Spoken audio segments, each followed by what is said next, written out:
What is suggestive memo? Suggest చేయడం అంటే okay, suggest చేయడం ఇప్పుడు పలానా రకంగా చేయండి అని సలహాని ఇస్తారు కదా, సలహాని సజెషన్ అని చెప్తుంటారు. These types of memos are usually circulated to find efficient solutions to problems. అంటే ఏదైనా ఒక ప్రాబ్లం వచ్చినప్పుడు దానికి కరెక్ట్ అయినటువంటి ఈ ప్రాబ్లంకి ఇదే సొల్యూషన్ అని చెప్పడానికి మనం సజెస్ట్ చేస్తూ ఉంటాం. వాటిని మనం ఈ విధంగా పిలుస్తాం. One of the building blocks of success in any organizations is the creative thinking of the employees. మామూలుగా ఏదైనా ఒక కంపెనీ కానీ ఒక సంస్థ కానీ బాగా ఉంది అని అనుకుంటే కనుక దానికి అందులో ఉండేటటువంటి ఎంప్లాయీస్ యొక్క క్రియేటివిటీ అంటే సృజనాత్మకత. మనం ఎంతసేపు పాత మోడల్ని ఫాలో అవ్వకుండా కొత్త విధంగా కొత్త విషయాలను క్రియేట్ చేస్తుంటే సృజనాత్మకంగా కొత్తవి ఏమైనా సృష్టిస్తే కనుక మనలో క్రియేటివిటీ ఎక్కువ ఉన్నట్టు, మన వర్కర్స్ బాగా పనిచేసి మన ఎంప్లాయీస్ అందరూ కూడా కొత్తదనాన్ని సృష్టించగలుగుతారు.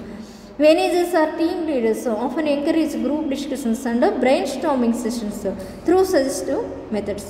మేనేజర్స్కి ఎంతసేపు టీమ్ లీడర్స్కి వీళ్ళందరికీ కూడా ఎంకరేజ్ చేస్తారు, ఏదైనా ఒక టాపిక్ని ఇచ్చి డిస్కస్ చేయమనో లేకపోతే మేధోమథనం అని అంటారు, బ్రెయిన్ స్టార్మింగ్ అని అంటే దాన్ని చేయడానికో ఈ సెషన్స్ అన్నీ కూడా సజెస్టివ్ మెమోకి వస్తాయి. అంటే మనం చేసేటటువంటి గ్రూప్స్ డిస్కషన్స్ కానీ లేకపోతే బ్రెయిన్ స్టార్మింగ్ క్లాసెస్ కానీ ఇవన్నీ కూడా మనకి దాంట్లోనే మేధోమథనం అని చెప్తూ ఉంటారు కదా, అది brainstorming. The purpose could be gathering innovative new ideas or generating out of the box solutions to the problems. అయితే దీనికి ఉపయోగం ఎందుకండి అని అంటే కొత్తతనాన్ని, ఇన్నోవేటివ్ అంటే కొత్తతనంగా కొత్తగా ఏదైనా సృష్టించడానికి న్యూ ఐడియాస్ వాటిని, అలాగే మనకి తెలియనటువంటి వాటిని అవుట్ ఆఫ్ బాక్స్లో ఉండేటటువంటి వాటికి కూడా సొల్యూషన్ కనుగొనడానికి, సమస్య పరిష్కారాన్ని చేయడానికి. Here are a few things to be conscious of while writing a suggestive memo. అంటే కొన్ని విషయాలను మాత్రం దృష్టిలో పెట్టుకోండి ఎప్పుడైనా మనం దీన్ని రాసేటప్పుడు అని చెప్తున్నారు ఇక్కడ. ఫస్ట్ వన్ ఏంటి అంటే right in an encouraging and positive way and tactfully present suggestions for change. మనం వీటిని రాసేటప్పుడు ఎదుటి వాళ్ళని ఎంకరేజ్ చేసేలా ఉండాలి, పాజిటివ్గా ఉండాలి మనం రాసేది ఏదైనా సరే. అలా కాకుండా నెగిటివ్ వాటిని సజెషన్స్లో ఇవ్వకూడదు, మనం చెప్పేటటువంటి చాకచక్యంగా చెప్తున్నారంటారు కదా, అదే టాక్ట్ఫుల్గా చెప్పడం.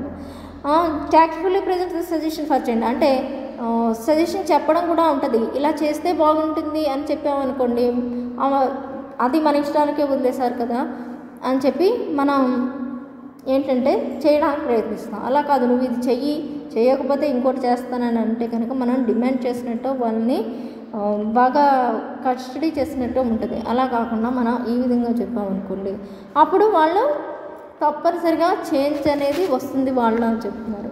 నెక్స్ట్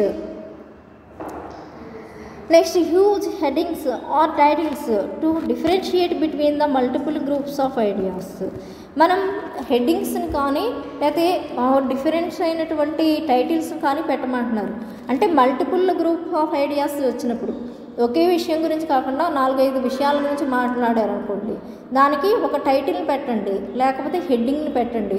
పలానా విషయం, ఫస్ట్ విషయం ఏంటి, ఏదో క్లాస్ రూమ్లో క్లాస్ గురించి అనుకోండి. రెండోది డిసిప్లిన్ అనుకోండి, ఒక హెడ్డింగ్, అదో హెడ్డింగ్ ఇదో హెడ్డింగ్. మూడోది ఏదో గేమ్స్ స్పోర్ట్స్ గురించి, దాని గురించి. అలాగా సందర్భాన్ని బట్టి వాటిని ఉపయోగించుకోండి. Be specific in stating your expectations.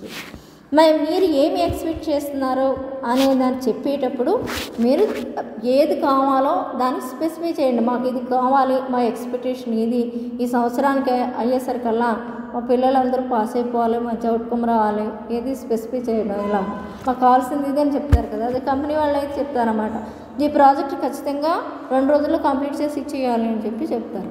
అది మేనేజర్ యొక్క టార్గెట్ని బట్టి ఉంటుంది. అది సజెషన్ లాగా చెప్పాలి తప్ప కమాండ్ చేసి డిమాండ్ చేస్తున్నట్టుగా చెప్పవలసింది కాదు. అది సజెస్టివ్ మెమో, దాంట్లోనే చెప్తుంది, సలహాపూర్వకంగా చెప్పేటటువంటిది.